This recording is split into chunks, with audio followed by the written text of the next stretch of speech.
ঘরের কোণে একটুখানি সবুজ থাকুক, এটা কার না ভালো লাগে। এই ইট পাথরের শহরে এই গাছপ্রেমীরা ব্যালকনি কিংবা ছাদেই গড়ে তোলেন তাদের ছোট্ট একটি শখের বাগান। কারোর সবজির বাগান, কারোর বা ফুল ও ফলের বাগান। কিন্তু ফুল, ফল কিংবা সবজি যাই হোক না কেন, এদের প্রকৃত ফলনে বাধা সৃষ্টি করে নানা রকম পোকামাকড়। বাজার থেকে কীটনাশক কিনতে পাওয়া গেলেও তা পরিবেশ ও স্বাস্থ্যের জন্য ক্ষতিকারক।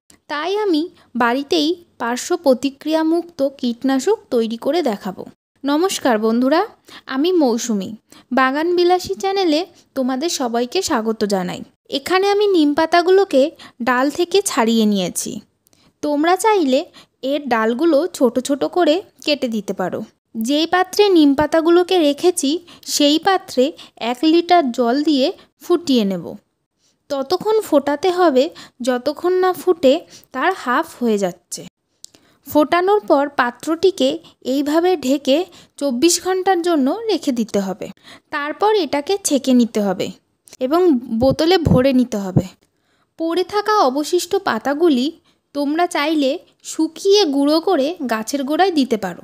এরপর আমি কাঁচা হলুদ ও কর্পূর একসাথে বেটে যে কোনো ছাঁকনি দিয়ে ছেঁকে নেব।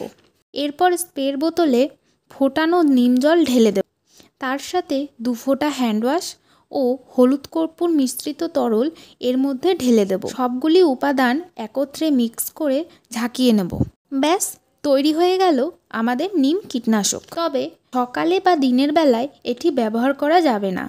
সূর্য ডোবার পর শেষ বিকালে এটি স্প্রে করতে হবে। এই নিম কীটনাশক যে কোনো গাছে যে কোনো রোগ পোকা দমনে ব্যবহার করতে পারো। ভিডিওটি ভালো লাগলে লাইক, শেয়ার আর চ্যানেলটিকে সাবস্ক্রাইব করে তোমরা সবাই পাশে থেকো।